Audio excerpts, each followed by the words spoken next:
이재명 대통령의 국정수행 지지율 여론조사가 나와서 저희가 준비를 해봤습니다. 지금 이렇게 나타났습니다. 파란색이 긍정평가인데요. 지금 4주 연속 추이를 저희가 그래프로 표시를 했습니다. 48.4가 4주 전인데요. 지금 43.3까지 떨어졌습니다.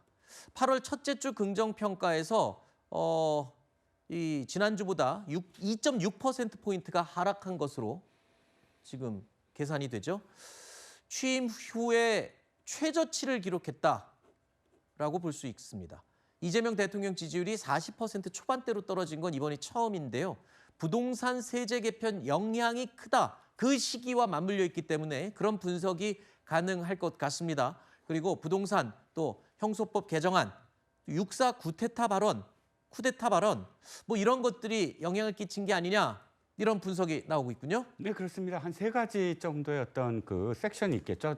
첫 번째로 말씀하신 경제적인 측면, 증시 문제도 그렇습니다. 하루 매도 사이드카, 그 다음 날은 바로 매수 사이드카, 이렇게 널뛰기의 어떤 증시가 거의 외국에서도 지금 거의 도박판이다라고 제목이 붙일 정도고요. 부동산 말씀하셨 똑같습니다. 그리고 뭐 정치 리스크도 역시 뭐 연임 논란이라든지 보안 수사권 폐지 논란이라든지 이런 부분들 계속 지지율을 떨어뜨리는 요인인데, 들여다보면 20대가 10%포인트나 떨어졌어요. 이게 가장 큰 어떤 세대별로 영향이 큰 어떤 상황인데, 결정적으로는 고용률이 26개월 내내 감소를 하고 있습니다. 20대가 피부로 느끼는 네. 정말 그런 어떤 고통이 이번에 드러난 게 아닌가 싶습니다. 네.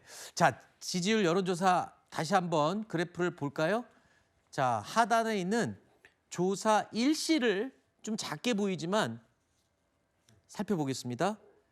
지금 지지율 조사 마지막 날이었던 7일이 포함이 돼 있거든요. 41.2를 기록하면서 가장 낮은 수치로 마감했는데, 이날이요.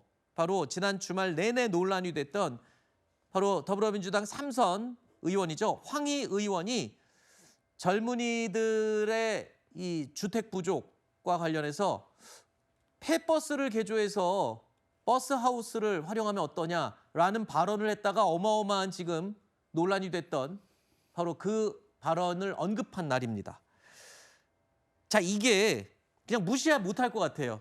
안 그래도 부동산 대책 그리고 이 형소법 개정안 뭐 여러 가지 잇따라 발언들이 있었던 뒤에 저런 발언까지 포함되어 있거든요. 조사 일시에. 저것도 반영이 되지 않았을까 싶어요.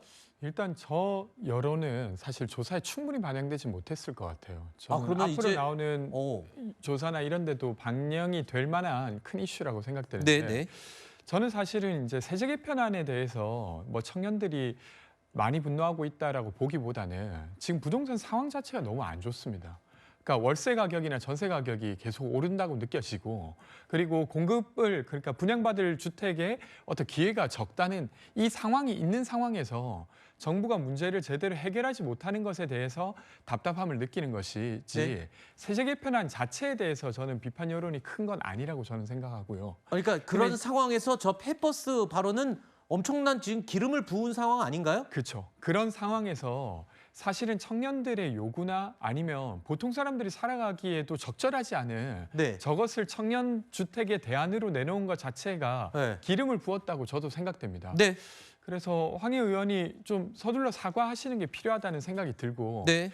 민주당의 정책위 의장도 사실은 좀 유감을 표하셨던데, 저는 빨리 철회돼야 될 주장이라고 일단 생각하고요. 네. 근데 이제 저는 이 논의가 조금 더 생산적으로 갔으면 좋겠습니다. 뭐 버스하우스 논의가요? 아니요. 버스하우스 논의가 아니라, 네. 예를 들면 지금 이제 공급 대책을 논의하고 있는데, 네. 실제로 공공이 직접 공급할 수 있는 곳을 찾는 것도 매우 필요한 일이지만, 네. 민간 시장에서도 저렴 주택이 공급되게 하기 위한 조치도 함께 논의되어야 됩니다. 네네. 그래서 그런 것들을 두고 지금 뭐 서울시와 정부가 서로 탓을 하고 있던데, 네. 분명 서로 탓할 부분은 있어요.